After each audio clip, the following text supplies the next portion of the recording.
আল্লাহর নবী এক হাদিসের ভিতরে বলেন, বুখারীর বর্ণনা, সাবাতুন ইযিল্লুহুমুল্লাহু ফি যিল্লিহি ইয়াওমা লা যিল্লা ইল্লা যিল্লু। কিয়ামতের কঠিন ময়দানে আল্লাহ পাক রব্বুল আলামিন 7 শ্রেণীর মানুষকে আরশের নিচে ছায়া দিবে। কয় শ্রেণীর মানুষ? 7 শ্রেণীর মানুষ। আল্লাহর নবী বলেন তার ভিতরে আছে 1 নাম্বার, আল্লাহর নবী বলেন ওয়া শাবুন নাশা ফি ইবাদাতি রাব্বিহি। আল্লাহর নবী বলেন যে সকল যুবক যুবতী যৌবনকালকে ইবাদতে কাটিয়েছে ওই সকল যুবক যুবতীদেরকে কিয়ামতের ময়দানে আরশের নিচে ডেকে ছায়া দেওয়া হবে। সুবহানাল্লাহ। তাহলে যৌবনকালের গুরুত্ব আছে না? অন্য এক বর্ণনার ভিতরে আছে, মুসনাদে বাজ্জারের বর্ণনা, আল্লাহর নবী বলেন লা তাজুলু কদম ইবনি আদম ইয়াউমাল কিয়ামাতি হাত্তা ইউসালা আন খামস। কিয়ামতের ময়দান যখন কায়েম হয়ে যাবে, 5টি প্রশ্নের জবাব না দিয়ে আদম সন্তান 1 কদম পা সামনের দিকে আগাইতে পারবে না। কিয়ামতের ময়দান যখন কায়েম হয়ে যাবে আল্লাহর পক্ষ থেকে কয়টি প্রশ্ন করা হবে? 5টি। তার ভিতরে একটা প্রশ্ন থাকবে ওয়া শাবাবাকা ফিমা আবলা। আল্লাহ তাআলা বলবেন, ও বান্দা তোমার বৃদ্ধকালের হিসাব আমি চাই না, তুমি তোমার যৌবনকালের হিসাব দিয়ে তুমি জান্নাতে চলে যাও। যৌবনকালে কি করছো? বৃদ্ধকালের হিসাব আমি চাই না, তোমার যৌবনকালে কি আমল করছো এই আমলের হিসাব দিয়ে তুমি জান্নাতে চলে যাও। মুসলমান ভাইরা আমার, যৌবনকালের ইবাদত অনেক গুরুত্বপূর্ণ। এজন্য আমার নবী বলে, ও আমার উম্মতেরা, বৃদ্ধকাল তো প্রত্যেকের জীবনে আসবে, ওই বৃদ্ধকাল আসার পূর্বে যৌবনকালকে কাজে লাগাও, যৌবনকালের মূল্যায়ন করো, তাহলে তোমার জীবন উজ্জ্বল হবে। সুবহানাল্লাহ। সে কনিষ্ঠ সূরা, কিন্তু গুরুত্বর দিক দিয়ে মর্যাদার দৃষ্টিকোণ থেকে বিচার করলে দেখা যায় সূরাতুল আসর হচ্ছে কোরআনুল কারীমের সর্বশ্রেষ্ঠ সূরা। সুবহানাল্লাহ। মুফাসসিরিন ইকরাম সূরাতুল আসরের ব্যাপারে বিভিন্ন ধরনের মন্তব্য করেছেন। একটি মন্তব্য হচ্ছে লাউ তাদাব্বারান নাসু হাদিস সূরা লা ওয়াসিয়াতহুম। আল্লাহ পাক রব্বুল আলামিন কোরআনুল হাকীমকে যদি যেভাবে নাজিল করেছেন এভাবে নাজিল না করে শুধুমাত্র কেবলমাত্র সূরাতুল আসর নাজিল করতেন, লা ওয়াসিয়াতহুম, এই সূরাতুল আসর গোটা উম্মতের জন্য যথেষ্ট হয়ে যেত। চিল্লায়ে বলেন সুবহানাল্লাহ। কোরআনুল কারীম নাজিল না হলেও শুধুমাত্র সূরাতুল আসর যদি নাজিল হতো, লা ওয়াসিয়াতহুম, উম্মতের জন্য সূরাতুল আসর যথেষ্ট ছিল। সুবহানাল্লাহ। এবার চিন্তা করে দেখেন সূরাতুল আসরের কত গুরুত্ব, সূরাতুল আসরের কত মর্যাদা। এজন্য মুসলমান ভাইয়েরা আমার, সাহাবীদের ভিতরে ছিল সূরাতুল আসরের গুরুত্ব। কেমন গুরুত্ব ছিল? বাইহাকির বর্ণনা, আল্লাহর নবী সাল্লাল্লাহু আলাইহি ওয়াসাল্লাম বলেন, কানা আর-রাজুলানি মিন আসহাবি রাসূলিল্লাহি সাল্লাল্লাহু আলাইহি ওয়াসাল্লাম ইযা ইলতাকায়া লাম ইয়াতাফাররাকা ইল্লা আলা আন ইয়াকরা আহাদুহুমা আলা আল-আখির সূরাতুল আসর ইলা আখিরিহা। নবী আলাইহিস সালাতু ওয়াস সালামের 2 জন সাহাবী যখন একে অপরের সঙ্গে সাক্ষাৎ করতেন, সালাম বিনিময় করার আগেই সর্বপ্রথম একজন সাহাবী আর একজন সাহাবীকে সূরাতুল আসর তেলাওয়াত করে শুনাইতেন। চিল্লায়ে বলেন সুবহানাল্লাহ। আমরা তো একজন মুসলমানকে দেখলে প্রথমেই সালাম, কিন্তু সাহাবীদের অভ্যাস এমনটি ছিল না। সাহাবীদের ভিতরে সূরাতুল আসরের গুরুত্ব এত বেশি ছিল, সাহাবায়ে কেরাম একজন সাহাবীর সঙ্গে সাক্ষাৎ করলে প্রথমে সূরাতুল আসর তেলাওয়াত করে শুনাইতেন। সুবহানাল্লাহি ওয়া বিহামদি। নবী আমার বলেন, সুম্মা ইউসাল্লিমু, সূরাতুল আসরের তেলাওয়াত শোনানোর পর নবীর সাহাবীরা একে অপরকে সালাম দিতেন। সুবহানাল্লাহি ওয়া বিহামদি। এবার চিন্তা করে দেখুন সূরাতুল আসরের কি গুরুত্ব। নবীর একজন সাহাবী আমর ইবনুল আস রাদিয়াল্লাহু তাআলা আনহুর নাম আপনারা শুনেছেন। এই আমর ইবনুল আস রাদিয়াল্লাহু তাআলা আনহু যখন মুসলমান হননি, মুসলমান হওয়ার আগের একটি ঘটনা তিনি নিজেই বর্ণনা করেন। আমর ইবনুল আস রাদিয়াল্লাহু তাআলা আনহু বলেন, আমি একবার মুসাইলামাতুল কাজ্জাব তথা মিথ্যা নবুয়তের দাবিদার মুসাইলামাতুল কাজ্জাবের কাছে গিয়েছিলাম। মুসাইলামাতুল কাজ্জাব আমাকে ডাক দিয়ে বলছে, হে আমর ইবনুল আস, তুমি কি জানো মুহাম্মাদের উপরে সম্প্রতি কোন সূরাটি নাজিল হয়েছে? আমর ইবনুল আস রাদিয়াল্লাহু তাআলা আনহু জবাব দিলেন, অবশ্যই আমি জানি সম্প্রতি নবী আলাইহিস সালাতু ওয়াস সালামের উপরে যে সূরাটি নাজিল হয়েছে ওই সূরার নাম হচ্ছে সূরাতুল আসর। চিল্লায় বলেন সুবহানাল্লাহ। অথচ তিনি তখনও কি হন নাই? মুসলমান হন না। মুসাইলামাতুল কাজ্জাব বললেন, আমর ইবনুল আস তুমি কি সূরাতুল আসরের তেলাওয়াত জানো? আমর ইবনুল আস রাদিয়াল্লাহু তাআলা আনহু মুসলমান হওয়ার পূর্বেই বলতেছে, আমি মুসলমান হই নাই, তাতে কি হয়েছে, তবে সূরাতুল আসর আমার মুখস্থ আছে। চিল্লায় বলেন সুবহানাল্লাহ। সূরাতুল আসর তেলাওয়াত করে শুনিয়ে দিয়েছেন। কত বড় গুরুত্ব ছিল, আল্লাহু আকবার। অথচ এই সমাজের অসংখ্য অগণিত মুসলমানের সন্তানের সূরাতুল আসর মুখস্থ নাই। ঠিক কিনা? চিল্লায় বলেন। অনেক মানুষের আছে সূরাতুল আসর মুখস্থ নাই, অথচ এই সাহাবী কাফের অবস্থায় সূরাতুল আসর কি করে ফেলছে? মুখস্থ করে ফেলছে। মুসলমান ভাইরা আমার, আল্লাহ পাক রব্বুল আলামিন সূরাতুল আসরের শুরুতে ওয়াল আসরি বলে সময়ের কসম করেছেন। কিসের কসম করেছেন? চিল্লায় বলেন। সময়ের কসম করেছেন। মুসলমান ভাইরা আমার, আমরা যখন কসম করি মূল্যহীন জিনিসের কসম কখনো কেউ করে না। কি বলেন? কসম করলে মূল্যবান জিনিসেরই কসম হয়। কি বলেন? আমরা কসম করলে কি মূল্যহীন জিনিসের কসম করি? মূল্যবান জিনিসের কসম মানুষ করে। কসম করে মানুষ কথা বলে কথার গুরুত্ব বোঝানোর জন্য। আমার আল্লাহ পাক রব্বুল আলামিন সময়ের কসম করে কথা বলেছেন, তাহলে বুঝতে হবে সময়ের গুরুত্ব অনেক বেশি। কোরআনুল কারীমের প্রথম শব্দ ওয়াল আসরি, সময়ের কসম। সুবহানাল্লাহ। মুসলমান ভাইরা আমার, মুফাসসিরিন ইকরাম ব্যাখ্যা করেছেন, আল্লাহ যে বলছেন ওয়াল আসরি, এই আসরি সময়ের কসমের দ্বারা কি উদ্দেশ্য? এর দ্বারা তিনটা উদ্দেশ্য হতে পারে। এক নম্বর উদ্দেশ্য, আল্লাহ পাক রব্বুল আলামিন সময়ের কসম করে বুঝাইতে যাচ্ছেন, বান্দা তোমার জীবনের প্রত্যেকটা সেকেন্ড, প্রত্যেকটা সময় অত্যন্ত গুরুত্বপূর্ণ। তোমার জীবনের যত কাজ সংগঠিত হয় প্রত্যেকটা কাজ সময়ের ভিতরেই সংগঠিত হয়। সুবহানাল্লাহ। সময়ের বাহিরে আমরা কাজ করতে পারি? আমাদের কাজ যেটা অতীত হয়ে গিয়েছে, যেটা ভবিষ্যতে আসতেছে, বর্তমান যেটা করতেছি, প্রত্যেকটি কাজ সময়ের ভিতরে করি না? আল্লাহ বলেন, বান্দারে তোমার প্রত্যেকটি কাজ সময়ের ভিতরে সংগঠিত হয়, এই জন্য সময়ের গুরুত্ব অনেক বেশি। এই জন্য আমি রব্বুল আলামিন সময়ের কসম করেছি। চিল্লায়া বলেন সুবহানাল্লাহ। শুধু তাই নয়, আল্লাহ পাক রব্বুল আলামিন ওয়াল আসরি এর দ্বারা আল্লাহ তাআলা উদ্দেশ্য নিয়েছেন আসরের সময়ের কসম। আসরের সময়ের গুরুত্ব অনেক বেশি। আসরের সময়ের গুরুত্ব অনেক বেশি।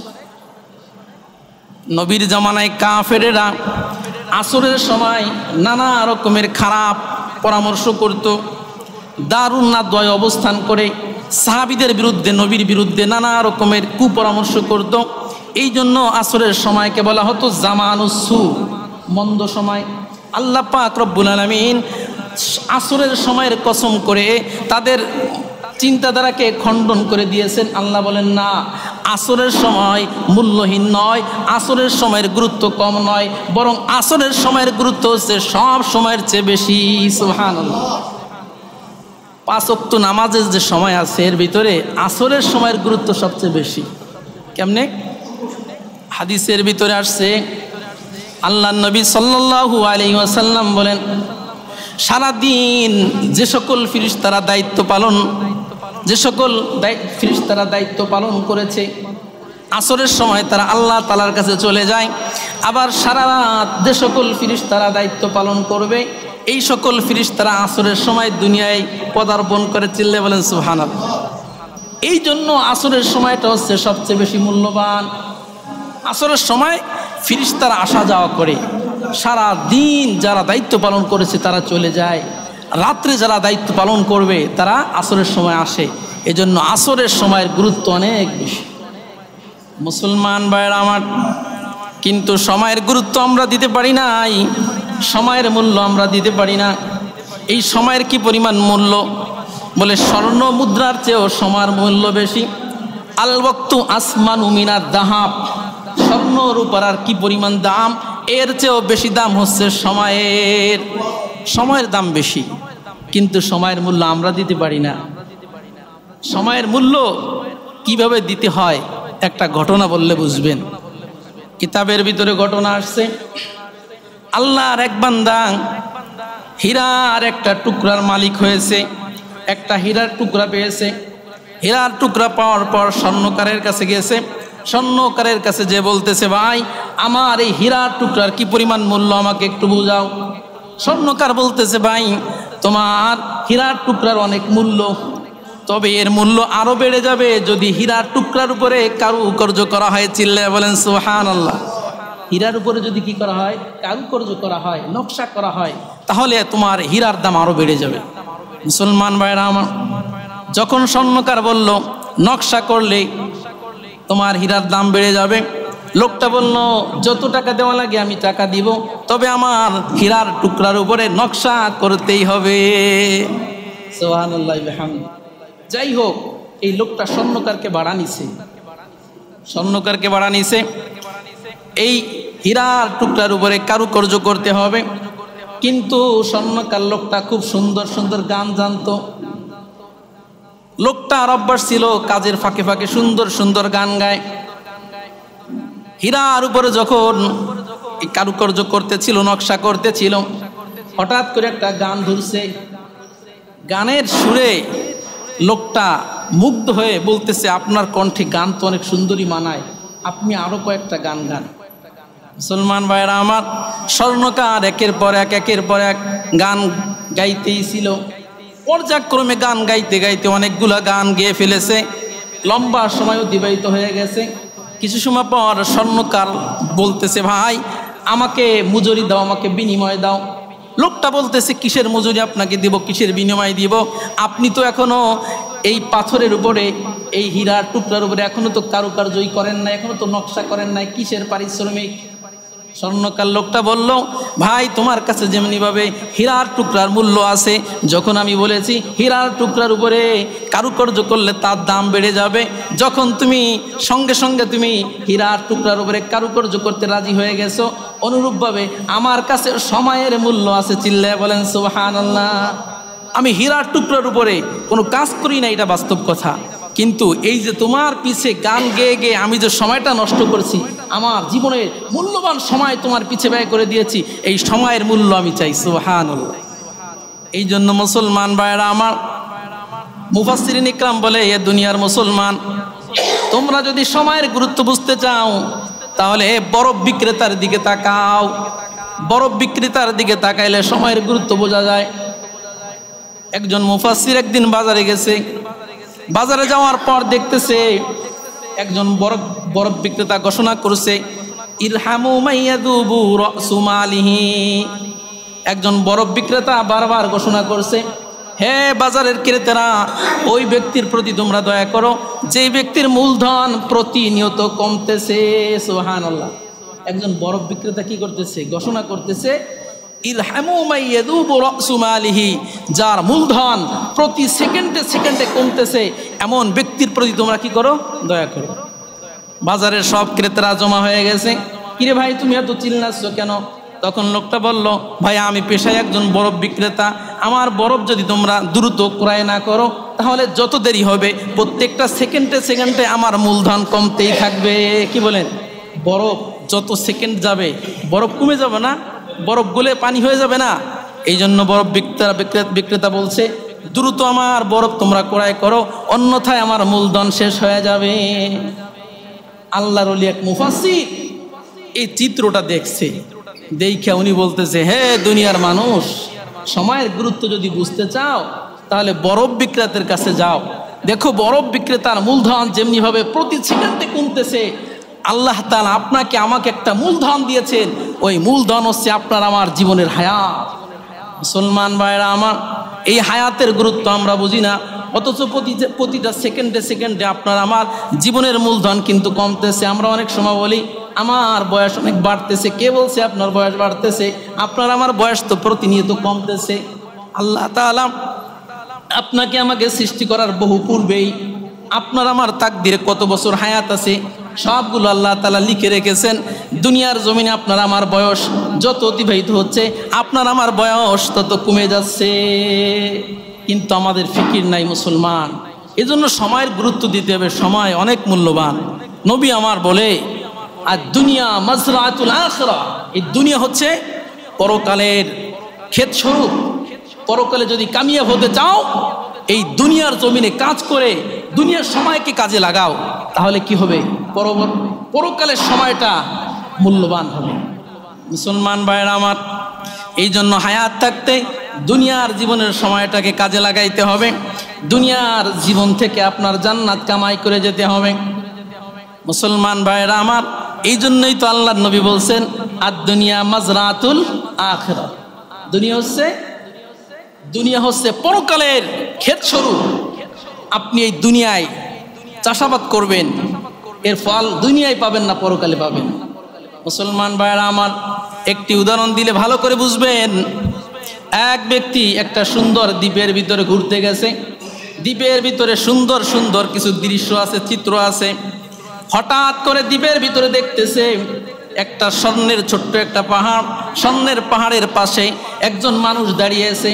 ওই লোকটা ঘোষণা করছে, ভাই আমি এই স্বর্ণের পাহাড়ের মালিক, তুমি যদি আমার এই স্বর্ণের পাহাড় থেকে স্বর্ণ নিতে চাও তাহলে স্বর্ণ নিতে পারবা, তবে শর্ত একটা, সেটা হলো নির্দিষ্ট একটি সময় তোমাকে দেওয়া হবে। নির্দিষ্ট সময়ের পরে তুমি আর কি করতে পারবা না, নির্দিষ্ট সময়ের পরে তুমি আর স্বর্ণ সংগ্রহ করতে পারবা না। মুসলমান ভাইয়ের আমার, বিবেক দিয়ে জবাব দিবেন। যেই ব্যক্তি ঘোষণা করলো এই স্বর্ণের পাহাড়ের মালিক আমি, তোমাকে আমি নির্দিষ্ট সময় দিয়েছি, এই সময়ের ভিতরে যদি তুমি স্বর্ণ সংগ্রহ করো তাহলে করতে পারবা, পরবর্তীতে পারবা না। এই লোকটা যদি বুদ্ধিমান হয় তাহলে সে কি স্বর্ণ সংগ্রহ করবে নাকি ওই দ্বীপের সুন্দর সুন্দর দৃশ্য দেখবে? কি করবে বলেন? মুসলমান ভাইরা আমার, লোকটা যদি বুদ্ধিমান হয় তাহলে লোকটা অবশ্যই নির্ধারিত সময়ের ভিতরে স্বর্ণ সংগ্রহ করার কাজে লিপ্ত থাকবে। কারণ সে চিন্তা করবে স্বর্ণ সংগ্রহ করার সময় তো সীমিত, নির্ধারিত সময়। এই নির্ধারিত সময়ে যদি আমি স্বর্ণ সংগ্রহ করতে পারি আমি কামিয়াব হব। আর ওই দ্বীপের ভিতরে সুন্দর সুন্দর দৃশ্য, ওটা আমি পরবর্তীতেও দেখতে পারবো। এই জন্য মুসলমান ভাইয়ের আমার, আল্লাহ তাআলা আপনাকে আমাকে যে হায়াত দিয়েছেন, এই হায়াতটাও সীমিত, নির্ধারিত সময়ে যখন চলে যাবে, যতই আফসোস করি 4 পয়সা আর কোনো কাজে আসবে না। এই জন্য আল্লাহ নবী বলেন, হে আমার উম্মতেরা খবরদার সাবধান, দুনিয়ার জীবনের একটা সেকেন্ড, একটা সময় কখনো অপচয় করবা না। মিন হুসনি ইসলামিল মারই তারকুহু মা লা ইয়ানি। আল্লাহ নবী বলেন, হে আমার উম্মতেরা, ইসলামের সবচেয়ে বড় সৌন্দর্য হচ্ছে তারকুহু মা লা ইয়ানি, অনার্থক কথা, অনার্থক কাজ বর্জন করা। যেই কাজের ভিতরে, যেই কথার ভিতরে দুনিয়ার কোনো লাভ নাই, পরকালের কোনো লাভ নাই, এমন কাজে, এমন কথায় তোমরা তোমাদের জীবনের মূল্যবান হায়াতকে ব্যয় করো না। সুবহানাল্লাহি ওয়া বিহামদিহি। এই জন্য মুসলমান ভাইয়েরা আমার, আল্লাহ তাআলা আপনাকে হায়াত দিয়েছেন, আমাকে হায়াত দিয়েছে, সময় দিয়েছে। এই সময়ের ভিতরে যদি কাজ না করি, সময় চলে গেলে কিন্তু কাজ করা যাবে না। হাদিসের ভিতরে আসছে, বুখারী শরীফের বর্ণনা, মাররান নবী সাল্লাল্লাহু আলাইহি ওয়াসাল্লাম আলা কবরিন। আল্লাহর নবী সাল্লাল্লাহু আলাইহি ওয়াসাল্লাম সাহাবীদেরকে নিয়ে একদিন কবরের পাশ দিয়ে অতিক্রম করছিলেন। দুফিনা হাদিসা, যেই কবরের ভিতরে সবেমাত্র একটা লাশ রাখা হয়েছে, সবেমাত্র কবরের ভিতরে একটি লাশ রাখা হয়েছে, এমন একটি কবরের পাশ দিয়ে আল্লাহর নবী সাহাবায়ে কেরামদের নিয়ে অতিক্রম করছে।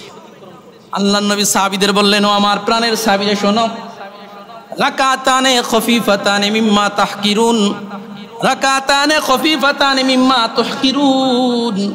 2 রাকাত নামাজ তোমাদের কাছে একেবারেই সামান্য মনে হবে। আমি যদি কবরের পাশে 2 রাকাত নামাজ পড়ি, এই 2 রাকাত নামাজ তোমাদের কাছে একেবারে সামান্য আমল হবে। সাহাবীরা রে, তবে জেনে রেখো, যেই লোকটা ইন্তেকাল করেছে, যেই লোকটা মারা গেছে, তার জন্য 2 রাকাত নামাজের মূল্য কি পরিমাণ, এই গোটা দুনিয়াকে যদি বিক্রি করে দেওয়া হয়, এই দুনিয়ার যে পরিমাণ মূল্য আছে, এই তামাম দুনিয়ার মূল্য যত হবে, তার চেয়ে কবরবাসীর জন্য, যে ব্যক্তি দুনিয়া থেকে চলে গেছে, যার নেক আমলের দরজা বন্ধ হয়ে গেছে, তার জন্য 2 রাকাত নামাজ অনেক গুণ শ্রেষ্ঠ। চিল্লায় বলেন সুবহানাল্লাহ।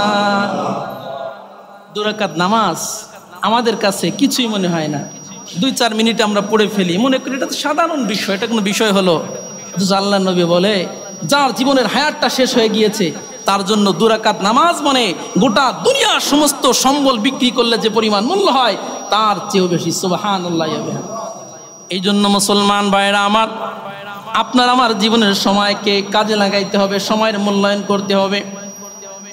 মুসনাদে বাজ্জারের এক হাদিস আপনাদের সম্মুখে পেশ করছি। ইবনে আব্বাস রাদিয়াল্লাহু তাআলা আনহু থেকে বর্ণিত হাদিস। নবী আমার বলেন, সাহাবীরা রে, ইগতানিম খমসান ক্বাবলা খমসিন, এ আমার সাহাবীরা, 5টি সময় এমন আছে যে 5টি সময় খুবই গুরুত্বপূর্ণ। ওই 5টি সময় আসার পূর্বে 5টি সময়কে তোমরা গনিমত মনে করো, 5টি সময়কে তোমরা মূল্যায়ন করো। সুবহানাল্লাহ। আল্লাহ নবী 5টি সময় আসার পূর্বে 5টি সময়ের মূল্যায়ন করতে বলেছেন, গনিমত মনে করতে বলছেন। বলতে পারেন, হুজুর গনিমত কাকে বলা হয়? মুসলমানরা যখন কাফেরদের বিরুদ্ধে যুদ্ধ করে যখন মুসলমানরা বিজয় লাভ করে, কাফেরদের যে সম্পদের মালিক মুসলমানরা হয়, সাহাবায়ে কেরাম হয়, ওই সম্পদকে বলা হয় গনিমতের সম্পদ। গনিমতের সম্পদ সংগ্রহ করার নির্ধারিত সময় আছে না নাই? যখন যুদ্ধ হচ্ছে, যুদ্ধের সময় যদি মুসলমানরা বিজয় লাভ করে, তাহলেই তো গনিমতের সম্পদ সংগ্রহ করা যাবে। ওই সময় একটা লোক যদি ঘুমিয়ে থাকে, পরবর্তীতে সে কি সংগ্রহ করতে পারবে? আল্লাহর নবী বলেন, ও আমার সাহাবীরা, গনিমতের মাল সংগ্রহ করার জন্য যেমনিভাবে নির্ধারিত সময় আছে, সময়ের পরে কিন্তু আর গনিমতের সম্পদ সংগ্রহ করা যায় না। তোমার আমার জীবনে 5টা গুরুত্বপূর্ণ সময় আছে। ওই 5টি সময় আসার পূর্বে 5টা সময়ের মূল্যায়ন করো। কয়টি সময়? 5টি সময়। 1 নাম্বার, আল্লাহর নবী বলেন, 1 নাম্বার, সিহাতাকা ক্বাবলা সুকুমিক। 1 নাম্বার আল্লাহর নবী বলেন, শাবাবাকা ক্বাবলা হারামিক। নবী বলেন, বৃদ্ধকাল আসার পূর্বে যৌবনকালকে কাজে লাগাও। সুবহানাল্লাহ। বৃদ্ধকাল আপনার আমার জীবনের প্রত্যেকের জীবনেই আসবে। যদি আমরা জীবিত থাকি, বৃদ্ধকাল প্রত্যেকের জীবনে আসবে। আল্লাহর নবী বলেন, আল্লাহর নবী সাল্লাল্লাহু আলাইহি সাল্লাম বলেন, শাবাবাকা ক্বাবলা হারামিক। বার্ধক্যকাল আসার পূর্বে তোমার যৌবনকালকে কাজে লাগাও। কারণ বার্ধক্য যখন চলে আসবে, তখন কিন্তু তুমি সঠিকভাবে কোনো আমল করতে পারবা না। অর্থাৎ আল্লাহ তাআলা নবী বুঝাইতে চাচ্ছেন, যৌবনকালের গুরুত্ব অনেক বেশি, যৌবনকালের দাম অনেক বেশি। কারণ বান্দা যৌবনকালে যে ইবাদত করে, এই ইবাদত আল্লাহর কাছে সবচেয়ে বেশি প্রিয়। বৃদ্ধকালের ইবাদত আল্লাহর কাছে অতটা প্রিয় না। যুবককালে যে ইবাদত আল্লাহর কাছে বেশি প্রিয়। এজন্য যত ইবাদতের ফজিলত বর্ণনা করা হয়, প্রত্যেকটা ইবাদতের ফজিলত বর্ণনা করা হয়, যুবককালে ইবাদতের ফজিলত বর্ণনা করা হয়। আল্লাহর নবী এক হাদিসের ভিতরে বলেন, বুখারীর বর্ণনা, সাবাতুন ইয়াযিল্লুহুমুল্লাহু ফি যিল্লিহি ইয়াওমা লা যিল্লা ইল্লা যিল্লু। কিয়ামতের কঠিন ময়দানে আল্লাহ পাক রব্বুল আলামিন 7 শ্রেণীর মানুষকে আরশের নিচে ছায়া দিবে। কয় শ্রেণীর মানুষ? 7 শ্রেণীর মানুষ। আল্লাহর নবী বলেন, তার ভিতরে আছে 1 নাম্বার, আল্লাহ নবী বলেন, ওয়া শাবুন নাশা ফি ইবাদাতি রাব্বিহি। আল্লাহ নবী বলেন, যে সকল যুবক যুবতী যৌবনকালকে ইবাদতে কাটিয়েছে, ওই সকল যুবক যুবতীদেরকে কিয়ামতের ময়দানে আরশের নিচে ডেকে ছায়া দেওয়া হবে। সুবহানাল্লাহ। তাহলে যৌবনকালের গুরুত্ব আছে না? অন্য এক বর্ণনার ভিতরে আছে, মুসনাদে বাজ্জারের বর্ণনা, আল্লাহর নবী বলেন, লা তাজুলু কদম ইবনি আদম ইয়াউমাল কিয়ামাতি হাত্তা ইউসাল আন খামস। কিয়ামতের ময়দান যখন কায়েম হয়ে যাবে, 5টি প্রশ্নের জবাব না দিয়ে আদম সন্তান 1 কদম পা সামনের দিকে আগাইতে পারবে না। কিয়ামতের ময়দান যখন কায়েম হয়ে যাবে, আল্লাহর পক্ষ থেকে কয়টি প্রশ্ন করা হবে? 5টি। তার ভিতরে একটা প্রশ্ন থাকবে, ওয়া শাবাবাকা ফিমা আবলা। আল্লাহ তাআলা বলবেন, ও বান্দা, তোমার বৃদ্ধকালের হিসাব আমি চাই না, তোমার যৌবনকালের হিসাব দিয়ে তুমি জান্নাতে চলে যাও। যৌবনকালে কি করছো? বৃদ্ধকালের হিসাব আমি চাই না, তোমার যৌবনকালে কি আমল করছো, এই আমলের হিসাব দিয়ে তুমি জান্নাতে চলে যাও। মুসলমান ভাইরা আমার, যৌবনকালের ইবাদত অনেক গুরুত্বপূর্ণ। এজন্য আমার নবী বলে, ও আমার উম্মতেরা, বৃদ্ধকাল তো প্রত্যেকের জীবনে আসবে। ওই বৃদ্ধকাল আসার পূর্বে যৌবনকালকে কাজে লাগাও, যৌবনকালের মূল্যায়ন করো, তাহলে তোমার জীবন উজ্জ্বল হবে। সুবহানাল্লাহ। 2 নাম্বার, আল্লাহর নবী বলেন, ওয়াসিহাতাকা ক্বাবলা সুকুমিক। আল্লাহর নবী বলেন, অসুস্থ হওয়ার পূর্বে সুস্থতাকে কাজে লাগাও। অসুস্থতা আসার পূর্বে সুস্থতাকে কাজে লাগাইতে হবে। এখন আমরা সুস্থ আছি, অসুস্থ হতে কিন্তু দেরি না, যে কোনো মুহূর্তে অসুস্থতা চলে আসতে পারে। এই জন্য মুসলমান ভাইরা আমার, সুস্থতা অনেক বড় নেয়ামত। অসুস্থ ব্যক্তির কাছে জিজ্ঞাসা করবেন সুস্থতা কত বড় নেয়ামত। আমরা যারা সুস্থ আছি, আমরা সুস্থতার নেয়ামত এটা আমরা বুঝতে পারি না। আপনি হসপিটালের দিকে তাকান, যেখানে মাসকে মাস মানুষ হসপিটালের বেডে পড়ে আছে, ঘরের ভিতরে অসুস্থতার রোগে যারা আক্রান্ত, যারা ভুগতেছে, ওদের কাছে জিজ্ঞাসা করে দেখেন অসুস্থতার তুলনায় সুস্থতা কত বড় নেয়ামত। আমাদের কাছে মোটেও মনে হয় না। আল্লাহর নবী বলেন, নি'মাতানে মাকবুনুন ফিহিমা কাসীরুম মিনান নাস আস-সিহাত ওয়াল ফারাগা। নবী আমার বলে, দুনিয়ার জীবনে সবচেয়ে বড় নিয়ামত হলো দুইটা। জোরে বলেন কয়টা? দুনিয়ার জমিনের সবচেয়ে বড় নিয়ামত দুইটা। আল্লাহর নবী বলেন, নি'মাতানে মাকবুনুন ফিহিমা কাসীরুম মিনান নাস। দুনিয়ার জমিনে দুটি নিয়ামত হলো সর্বশ্রেষ্ঠ। তবে দুঃখের বিষয়, এই দুটি নিয়ামতের ব্যাপারে সিংহভাগ মানুষ অবহেলা করে। নাউজুবিল্লাহ। আল্লাহর নবী বলেন, সবচেয়ে বড় নিয়ামত যে দুটি, এই দুটির ব্যাপারে মানুষ সবচেয়ে বেশি অবহেলা করে, সবচেয়ে বেশি অলসতা করে। সেটা কি? আল্লাহর নবী বলেন, এক নাম্বার, আল্লাহর নবী বলেন আস-সিহাতু, সুস্থতা। সুস্থতা এটা সবচেয়ে বড় নিয়ামত, কিন্তু এই সুস্থতাকেই মানুষ সবচেয়ে বেশি অবহেলা করে। সুস্থতাকে সিংহভাগ মানুষ মূল্যায়ন করতে জানে না। এই জন্য মুসলমান ভাইরা আমার, ওই সকল যুবক ভাই যাদের সামনে পরীক্ষা, পরীক্ষার প্রস্তুতির জন্য কোনো পড়ালেখা করে নাই, চিন্তা করছে পরীক্ষার আগের রাত্রে পড়বে, ঘটনাক্রমে ওই রাত্রে অসুস্থ হয়ে গেছে, ওই যুবকের কাছে জিজ্ঞাসা করে দেখেন সময়ের মূল্য কি পরিমাণ। মুসলমান ভাইরা আমার, সুস্থতার নিয়ামত কত বড়। ওই লোকটা যদি অসুস্থ হয়ে যায়, তখন আফসোস করতে করতে শেষ হয়ে যাবে, হায় রে, আমি যদি আগে প্রস্তুতি নিতাম, তখন তো প্রস্তুতি নি নাই, এখন অসুস্থ হয়ে গেছি, এখন পরীক্ষার প্রস্তুতি আমি কি নিব।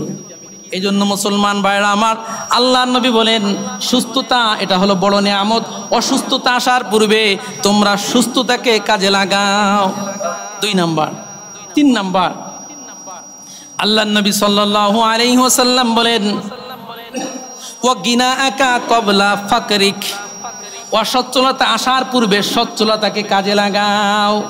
অসচ্ছলতা আসার পূর্বে সচ্ছলতাকে কাজে লাগাও। আমরা যারা ধনী মানুষ, আমরা যারা সচ্ছল অবস্থায় আছি, আমরা মনে করি আমি মনে হয় জীবনে কখনো গরিব হব না। অথচ আমার আল্লাহ বলে, অতিলকাল আইয়ামু নুদাবিলুহা। মানুষের সব অবস্থা সব দিন একভাবে কাটে না, মানুষের অবস্থা সব সময় একভাবে কাটে না। আজকে তুমি কোটিপতি, কালকে তুমি রাস্তার ফকির হতে একটু দেরি হতে পারে না। এরকমের হাজার হাজার নজির দৃষ্টান্ত আমাদের সমাজে আছে। কত বড় কোটিপতি ব্যক্তি কিন্তু এখন রাস্তার ফকির, আছে না নাই? এই জন্য আমার নবী বলে, আল্লাহ তোমাকে সম্পদ দিয়েছে, সম্পদ থাকতে সম্পদের কদর করো। সম্পদ যদি চলে যায় তাহলে কিন্তু সম্পদের কদর করলেও কাজ হবে না। আল্লাহ পাক রব্বুল আলামিন কোরআনুল কারীমের ভিতরে জানায় দেন, ওয়া আনফিকু মিম্মা রাযাকনাকুম মিন ক্বাবলি আইয়াতিয়া আহাদাকুমুল মাউত। আল্লাহ বলে, বান্দারে, আমি তোমাকে যে সম্পদ দিয়েছি, যে নিয়ামত দিয়েছি, এই নিয়ামত থেকে আল্লাহর রাস্তায় খরচ করো। তোমার মৃত্যু আসার পূর্বে, মৃত্যু আসার পূর্বে আমি যে সম্পদ তোমাকে দিয়েছি, এই সম্পদ আমি রব্বুল আলামিনের রাস্তায় খরচ করো। তোমরা ভালো পথে আমার এই সম্পদ খরচ করো। সুবহানাল্লাহ। আল্লাহ পাক রব্বুল আলামিন বলেন, ফায়াকুলা রব্বি লাউলা আখরতানি ইলা আজালিন করিব ফাসাদ্দাকা ওয়া আকুম মিনাস সালিহিন। আল্লাহ পাক রব্বুল আলামিন বলে, যদি কোনো বান্দার জীবনের হায়াত শেষ হয়ে যায়, ওই ব্যক্তি যদি আফসোস করে, রব্বুল আলামিন আমার জীবনের হায়াত তো শেষ হয়ে যাচ্ছে, আমার জীবনের সময় তো শেষ হয়ে যাচ্ছে, আপনি আমাকে একটু সুযোগ দেন, একটু অবকাশ দেন, আমার জীবনের সব সম্পদগুলা আমি আপনার রাস্তায় খরচ করে দিব। এই আফসোস যদি মৃত্যুর আগে করে কাজ হবে? আমার আল্লাহ বলে, বান্দারে, ওয়ালা ইউআখিরুল্লাহু নাফসান ইযা জাআ আজালুহা ওয়াল্লাহু খবীরুম বিমা তা'মালুন। আল্লাহ পাক রব্বুল আলামিন বলেন, বান্দারে, তোমার মৃত্যুর আমি নির্ধারিত একটা সময় নির্ধারণ করে রেখেছি। এই নির্ধারিত সময়ের 1 সেকেন্ড সময় আমি বিলম্ব করব না। এই জন্য মুসলমান ভাইরা আমার, আল্লাহ যাদেরকে সম্পদ দিয়েছে, এই সম্পদকে কাজে লাগানো। আমি গরিব হয়ে যেতে পারি, ওই গরিব হওয়ার আগে আমি এখন ধনী আছি, আমার সম্পদকে কি করতে হবে? কাজে লাগাইতে হবে, সঠিক পথে ব্যয় করতে হবে, আল্লাহর রাস্তায় খরচ করতে হবে। 4 নাম্বার আল্লাহ নবী সাল্লাল্লাহু আলাইহি ওয়াসাল্লাম বলেন ওয়া ফারাগাকা ক্বাবলা শুগুলিক, আল্লাহ নবী বলেন অবসরতা আসার পূর্বে, ব্যস্ততা আসার পূর্বে অবসরতাকে কাজে লাগাও। ব্যস্ততা আসার পূর্বে অবসরতাকে কাজে লাগাও। আল্লাহ নবী বলে এই অবসরতা এটাও হচ্ছে সবচেয়ে বড় নিয়ামত। আল্লাহ নবী বলেন নিয়ামাতানি মাগবুনুন ফীহিমা কাসীরুম মিনান নাস আস-সিহাতু ওয়াল ফারাগা। দুনিয়ার জমিনে সবচেয়ে যে বড় দুটি নিয়ামত, ওই দুটি নিয়ামতের 1 নাম্বার নিয়ামত তো ছিল সুস্থতা দিছে, এটা তার জীবনের সবচেয়ে বড় সম্পদ, বড় নিয়ামত। আল্লাহ নবী বলেন তবে অধিকাংশ মানুষ অবসরতাকে কাজে লাগাইতে পারে না। সমাজে যারা গুনাহ করে, ব্যস্ত মানুষ কিন্তু গুনাহ করার সময় পায় না, এটা বাস্তবতা। যারা কর্মজীবী, যারা ব্যস্ত থাকে নিজ কর্ম নিয়ে, এরা কিন্তু গুনাহ করার সুযোগ পায় না, ও আপন কর্মে ব্যস্ত থাকে। মুসলমান ভাইরা আমার, গুনাহ কারা করে? যাদের কোনো কাজ নাই, একের অবসর সময় কোন কাজে ব্যয় করবে? শেষবেলা সময়কে গুনার কাজে ব্যয় করে। আল্লাহ নবী বলে খবরদার, এই আমার উম্মতেরা, তোমরা জেনে রেখো অবসরতা তোমার জীবনের সবচেয়ে বড় নিয়ামত। এই অবসরতাকে তুমি কাজে লাগাবা, অবসর সময়কে তুমি কখনো গুনার কাজে ব্যয় করবা না। এজন্য আল্লাহ বলেন ফাইদা ফারাগতা ফানসাব ওয়া ইলা রাব্বিকা ফারগাব। আল্লাহ বলে বান্দারে, তুমি দুনিয়ার কাজ থেকে অবসর হয়েছো, তুমি সুযোগ পেয়েছো, আল্লাহর ইবাদতে তুমি লিপ্ত হয়ে যাও। কিন্তু আমরা অবসর সময়কে কি করি? গুনার কাজে ব্যয় করি। 5 নাম্বার আল্লাহ নবী বলেন ওয়া হায়াতাকা ক্বাবলা মাউতিক। আল্লাহ নবী সাল্লাল্লাহু আলাইহি ওয়াসাল্লাম বলেন হে আমার উম্মতেরা, তোমার জীবন একদিন শেষ হয়ে যাবে, এই তোমার মৃত্যু চলে আসবে। ওই মৃত্যু আসার পূর্বে তোমার জীবনকে তুমি কাজে লাগাও। ওয়া হায়াতাকা ক্বাবলা মাউতিক, মৃত্যুর পূর্বে তোমার জীবনের হায়াতকে কাজে লাগাও।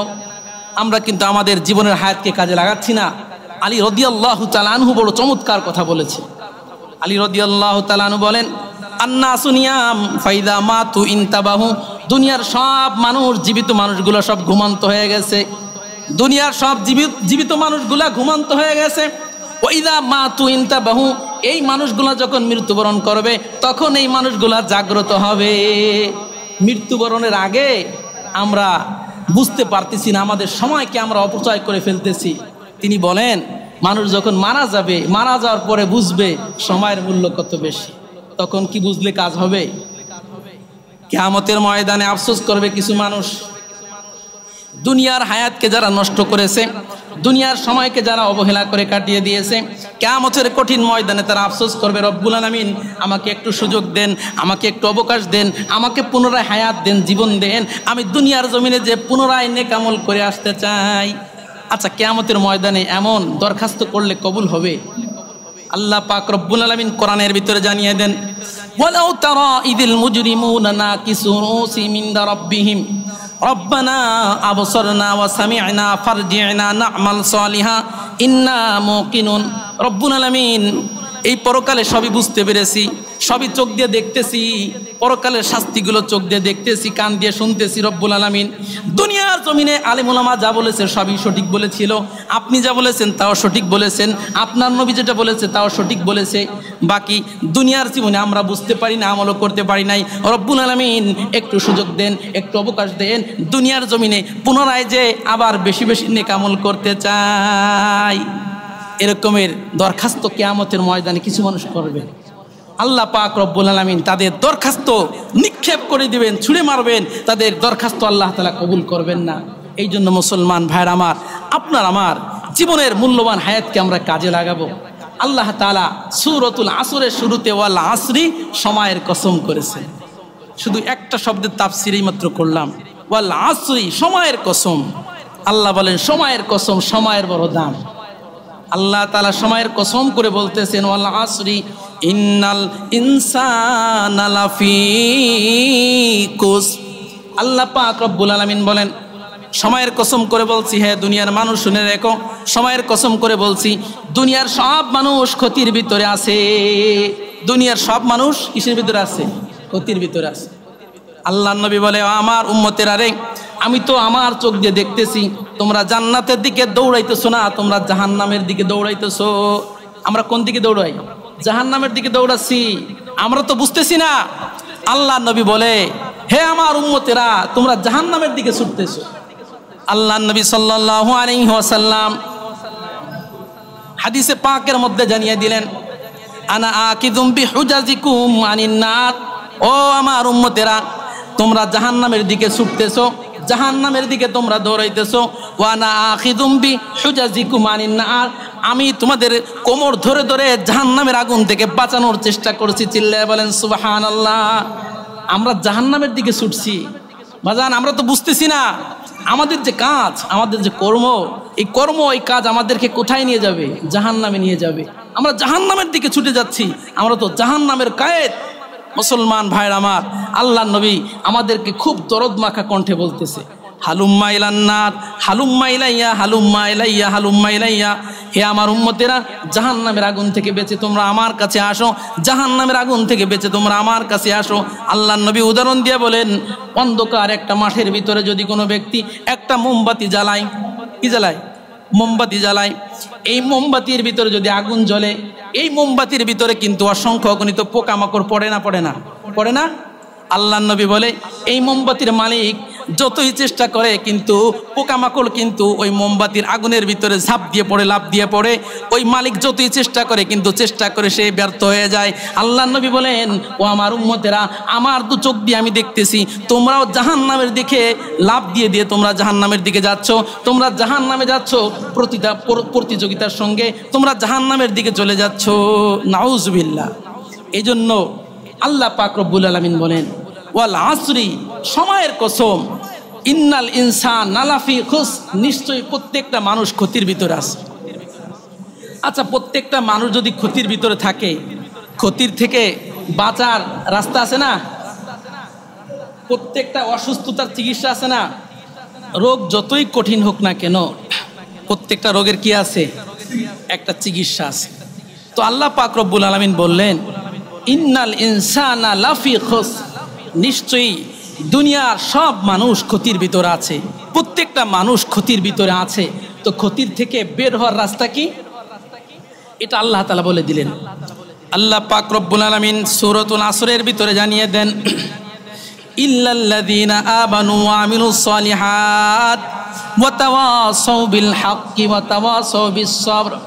আল্লাহ পাক রব্বুল আলামিন বলেন, দুনিয়ার সব মানুষ ক্ষতির ভিতরে আছে, তবে 4 শ্রেণীর মানুষ ক্ষতির ভিতরে নাই। কয় শ্রেণীর মানুষ? 4 শ্রেণীর মানুষ ক্ষতির ভিতরে নাই। 1 নাম্বার, আল্লাহ পাক রব্বুল আলামিন বলেন, ইল্লাল্লাযীনা আমানু। 1 নাম্বার, দুনিয়ার জমিনে যারা ঈমান এনেছে, কি এনেছে? খাঁটি অন্তরে যারা ঈমান এনেছে, দুনিয়ার জমিনে যারা ঈমানদার, তারা দুনিয়ার জমিনে ক্ষতিগ্রস্ত না। ঈমানদার ছাড়া দুনিয়ার জমিনে যত মানুষ আছে প্রত্যেকটা মানুষ ক্ষতিগ্রস্ত, তবে ঈমানদার কিনা? ক্ষতিগ্রস্ত না।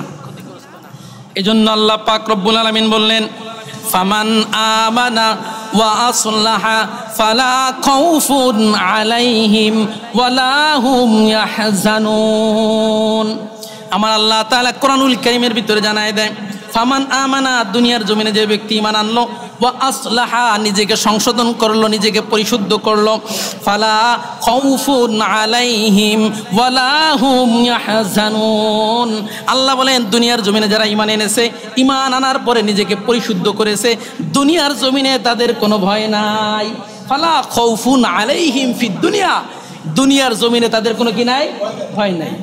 ওয়ালা হুম ইয়াহজানুন, আল্লাহর নবী বলেন, পরকালেও তাদের কোনো চিন্তা নাই, ওদের কোনো টেনশন নাই, কারণ ওদের ইন্তেকাল হয়ে যাবে, ইন্তেকাল হওয়ার সাথে সাথে ওরা জান্নাতি হয়ে যাবে। সুবহানাল্লাহ। কারণ আমার নবী বলে, মান ক্বালা লা ইলাহা ইল্লাল্লাহ খালিসাম মিন কলবিহি দাখালাল জান্নাহ, যে ব্যক্তি ইখলাসের সঙ্গে জবান দিয়ে একবার লা ইলাহা ইল্লাল্লাহ পাঠ করতে পারলো, যে ব্যক্তি ঈমানদার হতে পারলো, নবী আমার বলে এই লোকটা ইন্তেকালের সঙ্গে সঙ্গে জান্নাতের মেহমান হয়ে যায়। সুবহানাল্লাহ।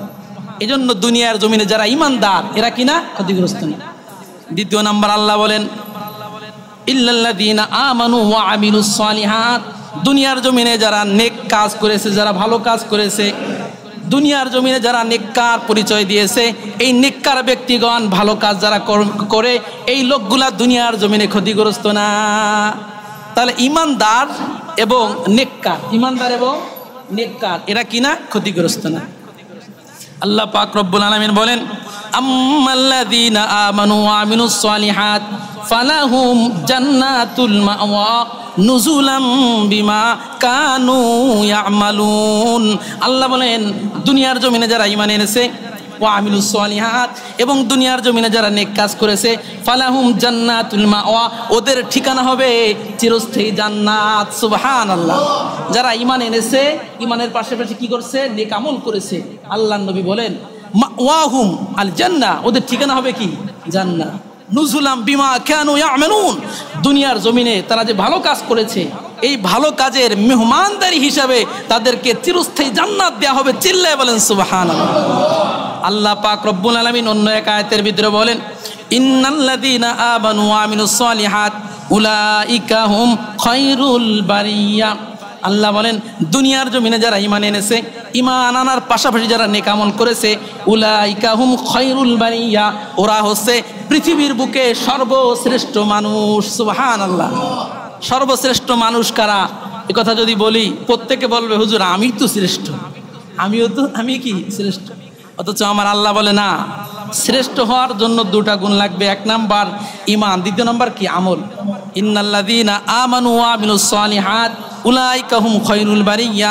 দুনিয়ার জমিনে যারা ঈমান এনেছে, ঈমানের পাশাপাশি যারা নেক আমল করেছে, আল্লাহ তাআলা বলেন উলাইকা হুম খায়রুল বারিয়া, ওরাই হচ্ছে দুনিয়ার জমিনে সর্বশ্রেষ্ঠ মানুষ।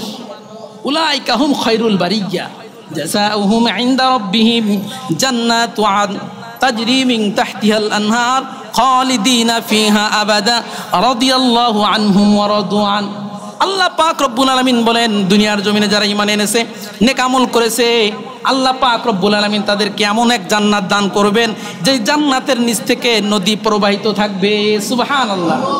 খালিদিনা ফিহা আবাদা, ওই জান্নাতের ভিতরে ঈমানদার এবং নেককার ব্যক্তিরা চিরজীবন অবস্থান করবে। সুবহানাল্লাহ। রাদিয়াল্লাহু আনহুম ওয়া রাদু আন, ওই সকল ব্যক্তিদের প্রতি আমার আল্লাহ সন্তুষ্ট এবং আল্লাহর প্রতি ওই লোকেরাও আল্লাহর প্রতি সন্তুষ্ট। সুবহানাল্লাহ। এই জান্নাতের ভিতরে যারা ঢুকবে ওরাও আল্লাহর প্রতি সন্তুষ্ট, আল্লাহ তাআলা ওই লোকগুলোর প্রতি কি? সন্তুষ্ট। সূরাতুল কাহফের ভিতরে আল্লাহ বলেন ইন্নাল্লাযীনা আমানু ওয়া আমিলুস সালিহাত কানাত লাহুম জান্নাতুল ফিরদাউসি নুজুলা। দুনিয়ার জমিনে যারা ঈমান এনেছে, দুনিয়ার জমিনে যারা নেক আমল করেছে, ওদের ঠিকানা হবে জান্নাতুল ফিরদাউস। সুবহানাল্লাহ। তাহলে বোঝা গেল দুনিয়ার জমিনে সব মানুষ ক্ষতিগ্রস্ত হলেও দুই শ্রেণীর মানুষ কিনা ক্ষতিগ্রস্ত না। এক নাম্বার ঈমানদার, দ্বিতীয় নাম্বার নেককার। আরো দুইটা গুণ আছে। আল্লাহ বলেন ওয়া তাওয়াসাউ বিল হাক্কি ওয়া তাওয়াসাউ বিস সাবর। দুনিয়ার জমিনে যারা পরস্পরে একে অপরকে হকের পথে দাওয়াত দেয়, আল্লাহর পথে দাওয়াত দেয়, দ্বীনের পথে যারা দাওয়াত দেয়, এই মানুষগুলা দুনিয়ার জমিনে ক্ষতিগ্রস্ত নয়। কিছু মানুষ আছে দেখবেন মানুষকে ভালো পথে ডাকে, গুনার কাছ থেকে বিরত থাকতে বলে, এই মানুষগুলো হচ্ছে দুনিয়ার জমিনে ক্ষতিগ্রস্ত না। আল্লাহ পাক রব্বুল আলামিন বলেন ওয়ামান আহসানু কাওলাম মিম্মান দাআ ইলাল্লাহি ওয়া আমিলা সালিহান ওয়া ক্বালা ইন্নানি মিনাল মুসলিমিন। আল্লাহ বলেন ওই ব্যক্তির কথার চেয়ে শ্রেষ্ঠ কথা আর কার হতে পারে যেই ব্যক্তি মানুষদেরকে আল্লাহর পথে ডাকে। সুবহানাল্লাহ। যেই ব্যক্তি মানুষদেরকে কার পথে ডাকে? আল্লাহর পথে ডাকে, ওই ব্যক্তির কথার চেয়ে শ্রেষ্ঠ কথার কার হতে পারে? ওয়া আমিলা সালিহা, এবং নিজেও ভালো কাজ করে। ওয়াকালা ইন্নানি মিনাল মুসলিমিন, নিজে ভালো কাজ করে, এরপর নিজে মুসলমান দাবি করে। সুবহানাল্লাহ। তাহলে কি করতে হবে? মানুষকে ভালো পথে দাওয়াত দিতে হবে, নিজেও ভালো কাজ করতে হবে, এরপর মুসলমান দাবি করতে হবে। কিন্তু দুর্ভাগ্য, আমরা কি করি? নিজেকে প্রথমে মুসলমান দাবি করি, নিজে তো ভালো কাজ করি না, মানুষকেও ভালো কাজের দাওয়াত দেই না, অথচ মুসলমান দাবি করে আমি মুসলমান হতে পারি নাই। আমরা কি করি? মুসলমান দাবি করি, নিজের ভিতরে আমল নাই, মানুষকে আমলের দিকে ডাকি না, ভালো পথে ডাকি না, অথচ দাবি করি আমি এক নাম্বার মুসলমান, আমি এখনো মুসলমান হতে পারি নাই। আমার আল্লাহ বলেন মুসলমান তো ওই ব্যক্তি যেই ব্যক্তি মানুষকে আল্লাহর পথে ডাকে, নিজেও ভালো কাজ করে, এরপরে বলে ওয়াকালা ইন্নানি মিনাল মুসলিমিন, এরপরে বলে আমি মুসলমান। ওই ব্যক্তি হচ্ছে খাঁটি মুসলমান। মুসলমান ভাইরা আমার, এজন্য মানুষকে দ্বীনের দাওয়াত দিতে হবে, কারণ এই কোরআন এবং সুন্নাতের দাওয়াত এটা সর্বশ্রেষ্ঠ দাওয়াত। আল্লাহর নবী বলেন তারাকতু ফিকুম আমরাইন লান তাদিল্লু মা তামাসসাকতুম বিহিমা কিতাবাল্লাহি ওয়া সুন্নাতা রাসূলিহি। আল্লাহর নবী বলে, ও আমার উম্মতেরা, আমি তো দুনিয়া থেকে ইন্তেকাল করে চলে যাব, তবে তোমাদের মাঝে দুটি জিনিস রেখে যাচ্ছি। এক নাম্বার কিতাবুল্লাহ, এক নাম্বার কি? কিতাবুল্লাহ। তারাকতু ফিকুম আমরাইন, দুটি বিষয় তোমাদের মাঝে রেখে যাচ্ছি। এক নাম্বার তারাকতু ফিকুম আমরাইন কিতাব আল্লাহ, এক নাম্বার আল্লাহর কিতাব, দ্বিতীয় নাম্বার সুন্নাত রাসূলিহি, এবং আল্লাহর রসুলের সুন্নত আদর্শ তোমাদের মাঝে রেখে যাচ্ছি। এই জন্য মুসলমান ভাইয়েরা আমার, আমরা যদি মানুষকে কোরআনের দাওয়াত দেই, আমরা যদি মানুষকে হাদিসের দাওয়াত দেই, তাহলে আমরা কখনো দুনিয়ার জমিনে পথভ্রষ্ট হব না। আল্লাহর নবী বলেন, লান তাদিল্লু মা তামাসসাকতুম বিহিমা, আমার কিতাব, আল্লাহর নবী বলেন আল্লাহর কিতাব এবং আমার সুন্নাত যতক্ষণ পর্যন্ত তোমরা আঁকড়ে ধরবে, ততক্ষণ পর্যন্ত তোমরা কখনো পথভ্রষ্ট হবে না। সুবহানাল্লাহ। অনেক সময় মানুষ পথভ্রষ্ট হয়ে যায়, কেন? বলে কোরআন ছেড়ে দেয়, হাদিস ছেড়ে দেয়, এর কারণে কি হয়ে যায়? পথভ্রষ্ট হয়ে যায়। অথচ মুসলমান ভাইরা আমার, দ্বীনের দাওয়াত দেওয়াটা কত বড় নেকির কাজ, কত বড় সওয়াবের কাজ। আল্লাহর নবী সাল্লাল্লাহু আলাইহি ওয়াসাল্লাম আলী রাদিয়াল্লাহু তাআলা আনহুকে একদিন ডাক দিয়ে বলতেছেন, হে আলী, হে আলী, তোমাকে আমি একটা কথা বলছি, লা ইয়াহদিয়াল্লাহু বিকা রাজুলান ওয়াহিদা খায়রুন লাকা মিন আইয়াকুনা লাকা হুমুরুন নাম। হে আলী, তোমাদের কাছে সবচেয়ে দামি সম্পদ হচ্ছে তো লাল উট। আরবের জমিনে সবচেয়ে দামি সম্পদের নাম কি জোরে কোন? লাল উট। আরবে উটের ভিতরে ভাগ আছে, যারা লাল উটের মালিক ওরা হলো সবচেয়ে বড় ধনী।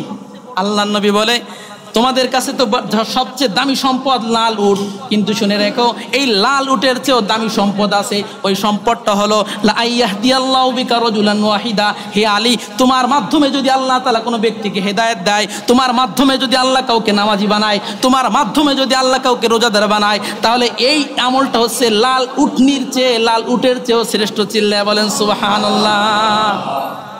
আল্লাহ যদি আমার কত উদাহরণস্বরূপ আমি যে বয়ান করতেছি, আমার একটা বয়ানে একটা কথায় যদি আপনারা চুল পরিমাণ উপকৃত হন, তাহলে আমার আমল নামায় কি পরিমাণ নেকি হবে?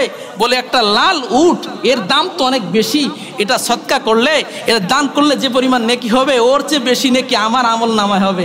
সুবহানাল্লাহ। কারণ আমার কথায় আপনি নামাজ পড়তেছেন, আমার কথায় আপনি ভালো কাজ করতেছেন। এই জন্য দ্বীনের দাওয়াত এটা অত্যন্ত গুরুত্বপূর্ণ। আল্লাহর নবী সাল্লাল্লাহু আলাইহি ওয়াসাল্লাম অন্য এক হাদিসের ভিতরে বলেন, মান দাআ ইলা হুদান কানা লাহু মিনাল আজর মিথলু উজুরি মান তাবিআহু ওয়া লা ইনকুসু যালিকা মিন উজুরিহিম শাইআ। আল্লাহর নবী বলেন, হে আমার উম্মতেরা, যার কথায় কোনো মানুষ নামাজি হবে, যার কথায় কোনো মানুষ ভালো হয়ে যাবে, যার কথায় কোনো মানুষ রোজাদার হয়ে যাবে, ওই ব্যক্তির আমল নামায় সম পরিমাণ নেকি যে ব্যক্তি আমল করবে তার সম পরিমাণ নেকি দেওয়া হবে। সুবহানাল্লাহ।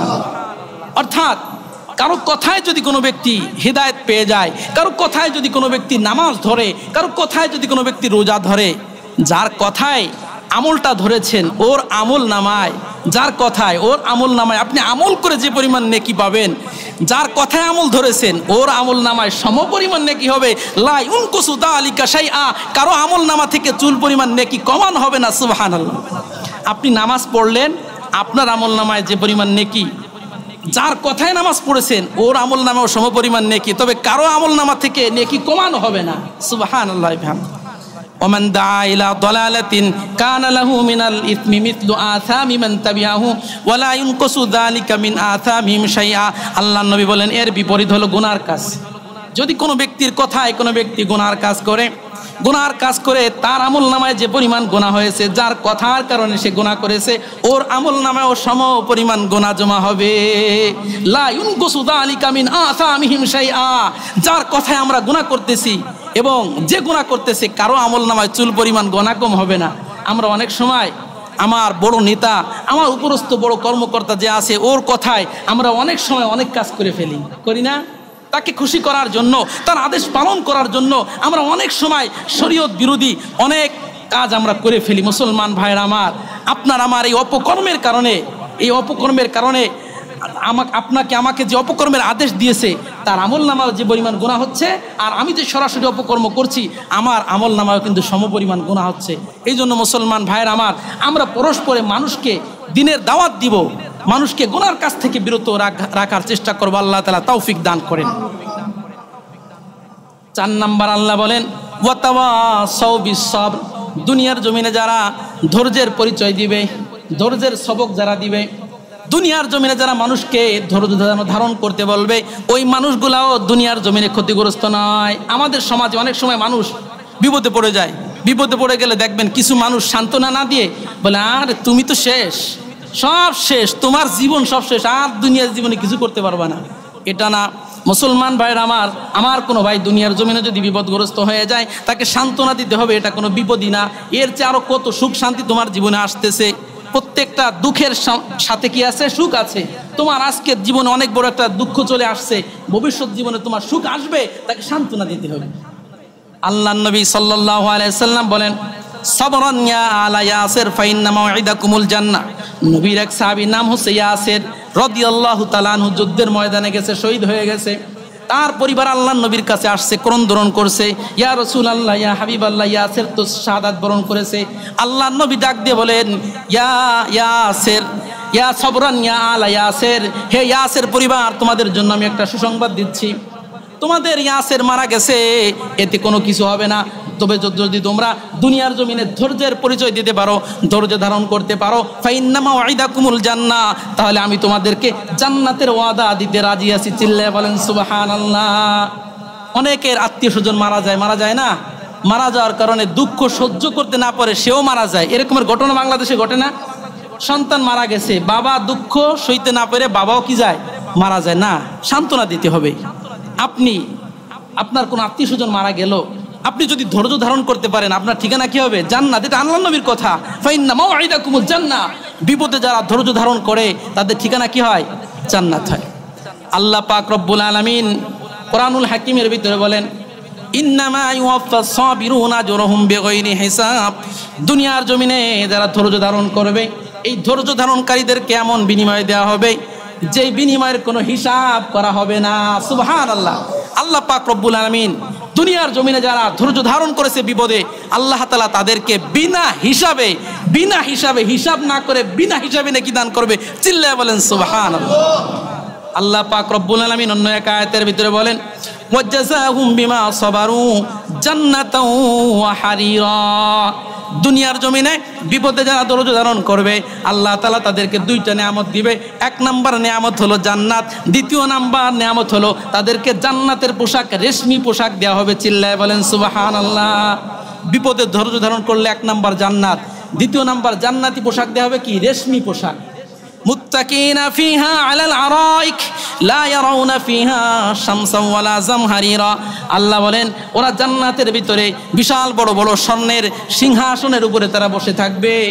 লা ইয়ারাউনা ফিহা শামসান ওয়ালা জামহারিরা। ওই জান্নাতের ভিতরে ওরা গরম অনুভব করতে পারবে না এবং ঠান্ডা অনুভব করতে পারবে না, তাদের পরিবেশটা থাকবে একেবারে মাঝামাঝি। চিল্লায়ে বলেন সুবহানাল্লাহ। যারা দুনিয়ার জমিনে ধৈর্য ধারণ করবে তাদেরকে এরকম স্পেশাল জান্নাত দেওয়া হবে। অন্যত্র আল্লাহ তাআলা বলেন, ওয়াজাযাহুম উলাইকা ইউজজাউনাল গুরফাতা বিমা সাবারু ওয়া ইউলাক্কাউনা ফিহা তাহিয়াতাও ওয়া সালামা। আল্লাহ পাক রব্বুল আলামিন বলেন, দুনিয়ার জমিনে যারা বিপদে ধৈর্য ধারণ করবে, আল্লাহ তাআলা তাদেরকে বিশাল বড় কক্ষ বিশিষ্ট জান্নাত তাদেরকে দান করবে। সুবহানাল্লাহ। সেই জান্নাতের ভিতরে ফেরেশতারা তাদেরকে স্বাগতম জানাবে, ফেরেশতারা তাদেরকে সালাম দিবে, তাদেরকে স্যালুট জানাবে। চিল্লায়ে বলেন সুবহানাল্লাহ। এই জন্য মুসলমান ভাইরা আমার আল্লাহ পাক রব্বুল আলামিন বলতেছেন, দুনিয়ার জমিনে যত মানুষ আছে সব মানুষ ক্ষতিগ্রস্ত, তবে 4 শ্রেণীর মানুষ কিনা ক্ষতিগ্রস্ত না। এক নাম্বার যারা ইমানদার। এক নাম্বার কি? যারা ইমানদার। দ্বিতীয় নাম্বার যারা আমলকারী, নেককার, মানে যারা আমল করে। অনেকে আবার আমল করে, আমলের ভিতরে আবার শিরিক বিদআত করে ফেলে। শিরিক বিদআত করে ফেললে কিন্তু আমল শেষ। আল্লাহর নবী বলে, মান আহদাসা ফি আমরিনা হাযা মা লাইসা মিনহু ফাহুয়া রাদ্দুন। আল্লাহর নবী বলে, যদি কোনো ব্যক্তি আমলের ভিতরে শিরিকের দুর্গন্ধ ঢুকিয়ে ফেলে, ওই আমলটা আল্লাহর দরবারে কবুল হয় না। ফাহুয়া রাদ্দুন, ওই আমলকে কি করা হয় না? কবুল করা হয় না। আল্লাহ তাআলা সূরাতুল কাহফের ভিতরে বলেন যে দুনিয়ার জমিনে যারা আমল করবে, কুল হাল নুনাব্বিউকুম বিল আকসারিনা আমালা আল্লাযীনা দাল্লা সাইয়ুহুম ফিল হায়াতিদ দুনিয়া ওয়া হুম ইয়াহসাবুনা আন্নাহুম ইউহসিনুনা সুনআ। আল্লাহ বলেন, হে আমার বান্দারা, আমি কি তোমাদেরকে বলবো না দুনিয়ার জমিনে কিছু মানুষ আমল করেও ক্ষতিগ্রস্ত হবে? আমল করেও কিছু মানুষ কি হবে? ক্ষতিগ্রস্ত হবে। এরা কারা? বলে যাদের আমলের ভিতরে শিরিক ঢুকে গেছে, যাদের আমলের ভিতরে বিদআত ঢুকে গেছে। আমল হবে একমাত্র আল্লাহর জন্য, আমলের ভিতরে শিরিকও থাকতে পারবে না, আমলের ভিতরে বিদআতও থাকতে পারবে না। সুতরাং 1 নাম্বার ঈমান, 2 নাম্বার আমল। 3 নাম্বার ওয়াতাওয়াসাউ বিল হক, যারা পরস্পরে একে অপরকে হকের দাওয়াত দিবে, ভালো পথের দাওয়াত দিবে, ভালো কাজের দাওয়াত দিবে। 4 নাম্বার ওয়াতাওয়াসাউ বিস-সবর, যারা দুনিয়ার জমিনে একে অপরকে সবরের আদেশ করবে, ধৈর্য ধারণের পরামর্শ দিবে। এই 4 শ্রেণীর মানুষ দুনিয়ার জমিনে ক্ষতিগ্রস্ত না, দুনিয়ার জমিনেও তারা ভাগ্যবান, দুনিয়ার জমিনেও তারা সফল কাম, পরকালেও তারা সফল কাম। বিশেষ করে শেষের যে 2টা গুণ আছে, যে মানুষকে সৎ পথে আদেশ করা এবং মানুষকে ধৈর্য ধারণের বয়ান করা, এই 2টা গুণের কারণে উম্মতে মুহাম্মদী শ্রেষ্ঠ। চিল্লায় বলেন সুবহানাল্লাহ। আল্লাহ পাক রব্বুল আলামিন বলেন, কুনতুম খায়রা উম্মাতিন উখরিজাত লিন-নাস তা'মুরুনা বিল মা'রুফ ওয়া তানহাউনা আনিল মুনকার ওয়া তু'মিনুনা বিল্লাহ। আল্লাহ পাক রব্বুল আলামিন বলে, হে উম্মতে মুহাম্মাদী, তোমরাই শ্রেষ্ঠ। উম্মতে মুহাম্মাদী কি? শ্রেষ্ঠ। আল্লাহর নবী বলে, উম্মতে মুহাম্মাদী তোমরাই শ্রেষ্ঠ। তা'মুরুনা বিল মা'রুফ ওয়া তানহাউনা আনিল মুনকার, তোমরা মানুষদেরকে সৎ কাজের আদেশ করবা, অসৎ কাজের নিষেধ করবা। এই জন্যই তোমাদেরকে দুনিয়ার জমিনে প্রেরণ করা হয়েছে। সুবহানাল্লাহ। কুনতুম খায়রা উম্মাতিন উখরিজাত লিন-নাস, তোমাদেরকে বের করা হয়েছে মানুষের কল্যাণের জন্য। তোমরা মানুষকে সৎ কাজের আদেশ করবে, অসৎ কাজের নিষেধ করবে। হ্যাঁ, এই জন্য আল্লাহ পাক রব্বুল আলামিন আমাদের সকলকে বেশি বেশি সৎ কাজের আদেশ, অসৎ কাজের নিষেধ করার তৌফিক দান করেন। বিশেষ করে আল্লাহ তাআলা আমাদেরকে যেন তৌফিক দান করেন, আমরা যেন আমাদের ঈমানকে মজবুত করতে পারি, আমলকে মজবুত করতে পারি, মানুষকে যেন সঠিক পথে দাওয়াত দিতে পারি, গুনার কাজ থেকে যেন বিরত থাকার পরামর্শ দিতে পারি। আল্লাহ পাক রব্বুল আলামিন আমাদের সকলকে আমল করার তৌফিক দান করেন। ওয়া আখিরি দাওয়ানা আনিল হামদুলিল্লাহি রাব্বিল আলামিন। আমরা যারা সুন্নাত পড়িনি, ক্বাবলাল জুমা 4 রাকাত সুন্নাত পড়িনি। ঢাকা মাহফিল, সুস্থ সমাজ গড়ার বিপ্লবী চেতনায়।